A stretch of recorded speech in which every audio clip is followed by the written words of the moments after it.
I'll never forgive you, James Workshop. I'll never forgive you. I'm up at 5:45 a.m. All right, I'm here at 6 a.m. on the dot, and it is 6:24 a.m. and you just now released the article? The gall takes you that long, making me wait 24 minutes of my time. How dare. Anyway, today is World Eaters, Blood for the Blood God, and this should be the last one of this week. They didn't do any on Saturday or Sunday last time, so I will see you all in coming Monday when we do get around to that. But all that aside, faction focus is big World Eaters, of course, Blood for the Blood God. As far as covers go, this is a pretty solid A, I'd say. It looks like kind of okay from the outside, but when you like really look in and see the craziness of some of these guys, it becomes a whole new level of, whew, that's something. So yesterday was Leagues of Votann. I think it was a pretty decent preview. They made a slight error in not showing off a character. They made the same error with Necrons. The most doom and gloom, which is always annoying because they're not out yet and we don't know points costs. But the most doom and gloom currently are on Khorne and Votann. Votann got nerfed heavily, but they're probably getting massive points drops because Votann are not supposed to be an elite army. And that's fine because now it's returning to its creative vision, and that's great. And I think Khorne's biggest issue is we didn't see a character.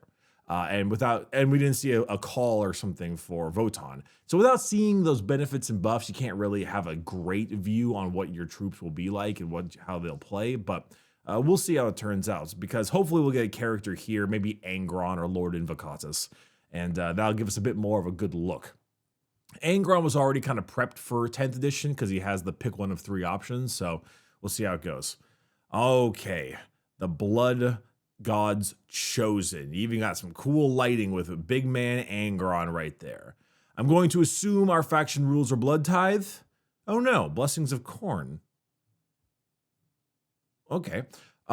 If your army faction is World Eaters, at the start of the battle round, you can make a Blessings of Khorne roll. To do so, roll 8d6. Nice. You can then use those dice to activate up to 2 Blessings of Khorne from the Blessings of Khorne list. Each Blessing of Khorne specifies the dice results it requires, where a number is specified, a double or triple of that value or higher is required. You can only activate each Blessing of Khorne once per battle round. Any unused dice from the Blessings of Khorne are then discarded. Once activated, each Blessing of Khorne applies to all units from your army with this ability until the end of the battle round. So this kind of sounds like Warp Storm a little bit. Kind of gives me like a Warp Storm powers kind of dealio. At least that's what my mind is telling me. So of course, 8 dice, right? You should spend them to upgrade your army with potent effects chosen from a list of 6 powerful abilities. Okay, so the army rule we have any double is. Okay. The way the rules were written, it was actually really throwing me off, and I was getting a little bit spooked. Okay, any double, so you roll 8 dice. Any double gets 2 to the movement characteristic of models, or they have a 6-up feel no pain. If they already have a feel no pain, add 1 to their feel no pain rolls. Okay, so you can have a 6 and turn into a 5. A double 3+, so you have to spend a double 3+. Melee weapons equipped by models in this unit have the sustained hits, so that's exploding 6s, generating extra attacks. Double 4 or any triple. Each time a model in this unit has been destroyed by a melee attack. Okay, so that is on a 4-up, they fight on death, which is pretty darn good. Double 5 or any triple is lethal hits on their melee weapons as well, which is always really nasty. And the last one, the big one, that is either boxcars, double 6, or triple 4-up. This unit is eligible to declare a charge in a turn in which it advanced. So you roll 8 dice at the start of the battle round. You can then use those dice to activate up to 2 only. Each Blessing of Khorne specifies the dice results it requires. You can only activate each Blessing of Khorne once per battle round. Any unused dice are discarded. Okay, so you're going to get at least one double. 2 doubles, honestly. Or because it's 8 dice, right? And there are 6 dice options. So there'll be at least 1 triple or 2 doubles minimum. So the worst you can do is getting both of these, which is 6 up Feel No Pain and 2-inch move. So in a weird sense, you're basically getting that army wide. If you want to keep it, like that's always an option for you. Or it'll be minimum a triple, at least 1 triple, which would be Toil Carnage or Warp Blades. In case like you rolled 1, 2, 3, 4, 5, 6, and then you rolled 1, 1. Interesting. But there's specifics for double 5s, double 4s, and double 6s, double 3s. Huh. I guess, so I liked the Blood Tithe ability. I liked it a lot. I thought it was a lot of fun. It was just kind of cool, the concept of like Khorne does not care where the blood flows. However, it was also really rough in terms of secondary objectives, which I know are being changed, but what was it, like Stack the Skulls, or maybe it's the one where you sacrifice Blood Tithe points and you just get points. It was ridiculously, it was too strong. It was insane. But also, I guess there was a little bit of an issue where if you were running Blood Tithe, it was your models and enemy models that died. You like fighting knights kind of sucked. Elite armies kind of sucked. And if you wanted to be more elite, like running only 8-bound or something, it also kind of sucked. So there was a little bit of a problem with that. So this does not, or is not, held back by anything. It's kind of Warp Storm, but a better Warp Storm, like a flat out better Warp Storm than the last Demon's iteration. Interesting, because current World Eaters I think are +1 strength and attack on the charge, and then the Blood Tithe system, which I always did like the Blood Tithe system, but I'd like to see what that's all about. So World Eaters right now, let's see, Legion trait. Yeah, if it made a charge, first round of combat, add 1 of the strength and attack characteristics, and then the Blood Tithe system. Okay, then yeah. Interesting. So, if you can find a way to combine 2-inch move and advance and charge, that is so gross. Oh god. And then lethal hits, these are all good. Every single one of these has a good use. Movement is always good. Exploding 6s is great for damaging lower toughness enemies. Lethal hits is great for breaking into vehicles. Fight on death is never a bad thing. It's always a scary one. Glad it's not automatic fight on death. Glad it's a 4-up, because automatic fight on death is really a terrible decision without having any kind of back and forth. Feel No Pain is good. These are all really good. Some are better than others. Like obviously Advance and Charge is probably better than Sustained Hits 1, but obviously it's a double 3-up, and this is a boxcars or triple 4-up. So they have very interesting points. I do like how you're basically beseeching Khorne, and Khorne is, might give you a lot, might not give you a lot. It all depends. Which I guess it does lose a little bit of flavor, because Blood Tithe is fun because it's like you're literally piling the skulls for Khorne, but it's not bad though. And it's only at the end of the battle round, so you get to actually mess with them. And that's actually good that it's the battle round 2, because let's say you get second term and you're fighting a melee army. It's like, oh, cool. At the start of battle round 2, I'm going to pop Total Carnage. And goddamn, I'm going to make it so it's really rough for when you attack me. So we'll see. All right, so unit spotlights. Who do we have? We got Angron. Let's go. All right, Berzerkers and Angron. So, Berzerkers. Stat line, 6-inch move, T4, 3-up save, 2 wounds, 6 leadership, 2 OC. Exactly what I expected. Infantry, battle line, grenades, chaos, Khorne Berzerkers. Okay, also it's pretty good. Blood Surge. Each time an enemy unit is selected to shoot, after that unit was finished making its attacks, if any models from this unit were destroyed, it may make a Blood Surge move. To do so, roll 1d6. This unit can be moved a number of inches of that result, but this must finish closer to the enemy units. When doing so, these models can be moved. When doing so, those models can be moved within engagement range of an enemy unit.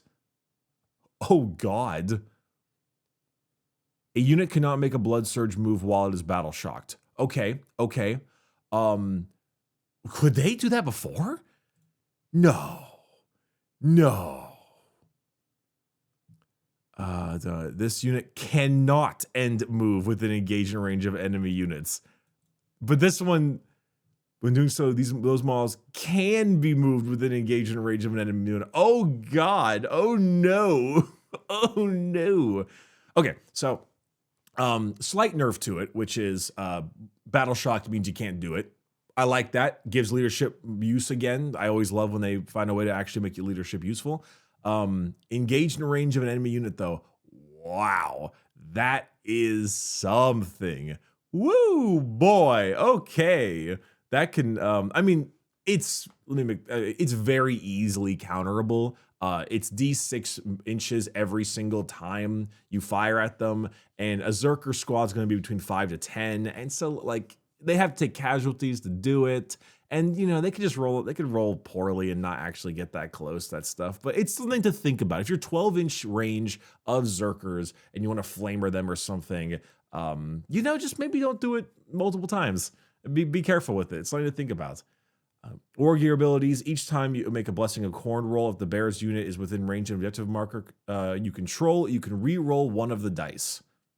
Oh, yeah. That's pretty good. I'm assuming this is per guy too, so you can have like multiple of them on objectives and re-roll your Blessings of Khorne for the icon of Khorne. Oh, okay. I like it.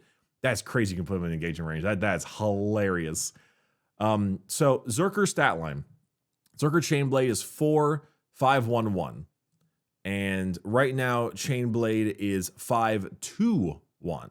However, it gets +1 strength on the charge, which gives it 6-2-1, and then 5 attacks. So this time it is 4 attacks, but at 5-1-1. So it's lost a pip of strength, it's lost a pip of AP, and it's 1 fewer attack. But it's still a lot of attacks because that is like your base guy. Your base dude is the Berserker Chainblade. And so he still kinda hits a lot because, I mean, World Eaters were not like an overpowered army or anything, but when they got in melee combat, like you just died. Like you lost. As World Eaters were, can you keep them out of melee? If the answer is yes, you win. If the answer is no, you die a horrible, horrible death for Khorne. So I'm okay with those adjustments. They still have 4 attacks each at 5-1-1. They will still rip.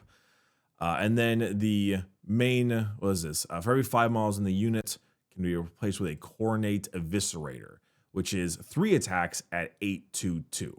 And since it's every 5 models in the unit, if they kept that, then, you know, 2 for 10, that still hits really hard. That'll put some real dents in elite infantry and really hurt pretty badly. So that's pretty darn good. I'd say this is solid. And then ranged weapons, we've already seen all these pistols, plasma pistols, and supercharged. I mean, World Eaters are not a complicated army. You know, they're not a difficult to understand army. What's this? They hit really hard. They're Space Marines that have really good melee, and they murder you, and they have some fun abilities. Yep, you did it. You figured out Khorne Berzerkers. You figured out the World Eaters. This is almost exactly what I was expecting, honestly. Though the Blood Surge being able to put you in engagement range is pretty hilarious. All right, it's our boy. It's our boy, the angriest of boys, Mr. Angron himself. Let's give it a look-see. 14-inch move, T11. Okay, he's T7 nowadays? Wait, yeah, he's like T7, isn't he? Oh, wow. Well, that's actually a substantial buff because the new T7 is T9. So he's basically T8 now, or what would have been T8. He has a 2-up save. He already had that, yep. 16 wounds. Sorry, I keep going back and forth. Okay, so he's lost 2 wounds, which is okay because 16 is divided, by 8. So 5 leadership and 6 OC. He's got monster, still has fly, character, epic hero, etc., etc. Abilities, he's got Daily Demise D6. Did he explode before? No. Oh, wow, he explodes D6. He's got Deep Strike, which is, makes sense. And let's see. He has a 4-up invul save. James Workshop, please put it up there. Please put it up there. Please. Please. I beg of you. And when he's damaged, 1 through 6, -1 to hit. Okay. Reborn in Blood. Each time you make a Blessings of Khorne roll, if this model is destroyed, you can use a 666 from that roll. To use this ability, if you do so, this model is no longer destroyed and is replaced in the reserves with its full wounds remaining. Oh no. Oh no. Oh no. No. Full. At the start of his charge phase, select one wrathful. At the start of your charge phase, select one wrathful presence ability. Until the start of your next charge phase, this model has that ability. Oh, interesting. Oh my god, 666. If you get a 666, you can revive Angron with full. Oh god, he's got a 2-up, 4-up, and he's got 16 wounds, my guy. Oh no. And you can give him a feel no pain. Woo-wee. Wow. Okay. That's wow. That's not gonna come up super often. The chances of getting 3 6s on 8 dice is a bit hard, but the ability to like roll for that with your Zerkers on objectives is pretty hilarious. That's crazy actually.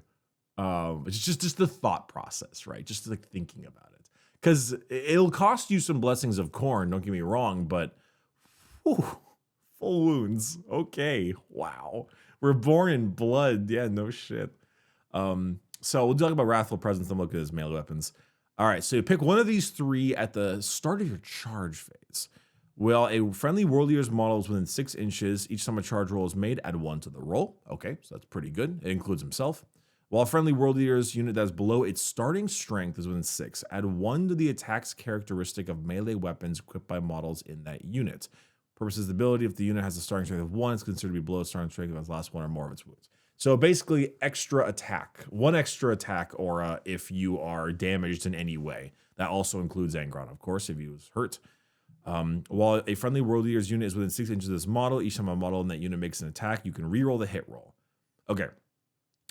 This is the obvious pick. 6 inches reroll hit roll is the obvious pick. This is stronger than both of these, I'd argue. But getting +1 to charge, worse damage is better than no damage, as they say, right? So getting that +1 to the charge roll to get them in is a lot more important than the reroll aura you would give them if you, despite the fact that they were not in. It's like, ooh, I can't wait to give my Zerkers that didn't make their charge by 1 inch full rerolls to hit. So this is pretty good. I will say that Infectious Rage, I'm not sure about, because adding 1 to the attack's characteristic is good, but I think rerolling the hit roll is just flat out better, unless there are other ways to get rerolling hit rolls. But especially when it comes to things like the Blessings of Khorne. Yeah, Blessings of Khorne. Things like lethal hits and sustained hits are significantly better when you have full rerolls to hit, because you hit on 3s, you get a few 6s, you reroll all your 1s and 2s, and you might get more 6s. So that's this is actually unfortunately one of those ones where I think it's pretty tipped in this one's favor. The only other one I like is the charge roll one, which will be pretty good, especially with the advance and charge, just to get everything in. But that reroll hit roll, I mean, that's really darn strong. That's really darn strong. So this one does feel a little bit askew. It all depends on if there are other ways to get rerolls to hit. Perhaps reroll 1s to hit, so then rerolling the hit roll isn't as important. From like a Chaos Lord, for example. Or maybe, Invocatus or something might give a reroll 1s to hit aura, and that might adjust it, but we'll see. All right, his actual hits. Samniaris and Spine Grinder. So it's a strike and a sweep. 8 and 18. Twos, of course, 16 for D6 plus 2. Right now, it's 14 for D3 plus 3. So D6 plus 2 is, I'd say, flat out better than D3 plus 3, just because the average is higher and the max is higher. The lowest is a tiny bit lower, but by 1, so it's whatever. AP 4 is still the same AP, which is pretty crazy. That's a lot of AP. And him at 14 versus 16. 14 would, okay, so it's not quite as good. It has a strength drop. If it was strength 18, it would be about the same, I think, because, 14, T7 is now the new 9, and it's not 18. So he's wounding rhinos and stuff on threes, which is okay. A lot of the big guys seem to wound a lot of big vehicles and stuff on 3s or 4s, nothing any higher than that, which is pretty good. But I mean, that's a huge damage profile. That's a huge number of AP, and that is a big attack. That's 8 attacks on 2s. That's very good. Most likely you're going to be rerolling the hit roll. So that's very good. And then the sweep mode, I think the old sweep was like, what, 21 attacks? Oh, God, no, it was 36 attacks. My apologies. It was 36 because you made 3 hit rolls. Good Lord. 36 attacks at 931. Now it is 18 attacks, so it's half at 822, though. So the strength is worse than it used to be. Wait, did I say 931? Oh, yeah, it was 931. So the strength is worse, but it's like doubly worse, because before it was 9. Now it's 8. So it's far worse. Not only did strength or toughness as a whole go up, but his strength went down. His AP is also worse, which is fair, but that's a 2 damage sweep, my guy. That's a 2 damage sweep with 18 attacks. Whoa, that is a lot. Not to mention he's going to get any benefits that you'd have from the Blessings of Khorne to go along with it. Exploding 6s, lethal hits, something like that. That's a whole other thing. And could you imagine fighting on death with Angron? Good Lord. You spike that 4 up. So, I mean, it's really Angron, dude. It's Angron. He hits like a train, which is exactly what I expected Angron to do. He hits incredibly hard. He's quite tanky. The Reborn in Blood thing is pretty hilarious. And yeah, the Angron. If you wanted Angron to murder everything, you found the correct path. So excellent. All right. Weapon spotlight. The Demon Gore Cannon. 18-inch range, D6 shots, hits on 3s, 14 for D6 plus 2. That is on the Khorne Lord of Skulls. The Demon Gore Cannon right now is D6 10 for D3 plus 3 blast. Same inch range. So same amount of shots, but the new blast is better. Strength 14 instead of 10. So that's actually pretty darn good. That's about the same, honestly. 10 might be a little bit better, but about the same. And then AP 4, same AP. And then that's a slightly better damage profile, actually. Much like the other one, D3 plus 3 has a lower floor, but a lower ceiling. And this one is just higher. Wow, yeah. I mean, this is very good. This is arguably a buff. Kind of surprised to see it. So, yeah. Yeah, I mean, yeah. That's all right. Sure, why not? I guess it's a Khorne Lord of Skulls. It's not like it's around that much. All right, last but not least, Stratagem Spotlight. 1 CP, Blood Offering, any phase. 1 World Eaters unit from your army that was just destroyed while it was within range of objective marker that you controlled. You can use this stratagem on that unit even though it was just destroyed. That objective marker remains under your control even if you have no models within range of it until your opponent controls at the start or end of any turn. Okay, that's kind of hilarious. You got some Berserker dudes on the objective and stuff, and they all just get shot, and they slowly sink into a pool of blood, like. And you just get to keep the objective. That's actually a surprisingly good stratagem because world eaters are allergic to guns and overall being shot. And this stops them from being, the biggest problem with being shot, which is losing your objective. So you get to keep the objective after being shot to death, which is pretty fun. That's actually really, really fun. The World Eaters are brutality made manifest, a blunt object of intense trauma that rides an overwhelming wave of hyperviolence and bloodshed. When designing the rules for the World Eaters, it was clear they shouldn't have to rely on tricks, shenanigans, or any kind of overly complex interaction to get their point across. That's a little funny considering how wordy the Blessings of Khorne were.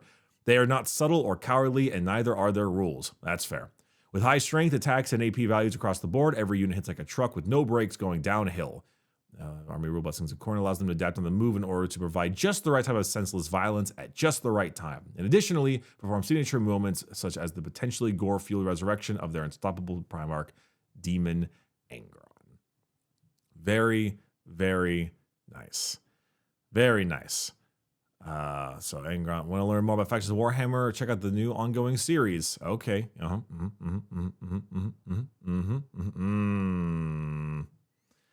Let's refresh this bitch. Admech.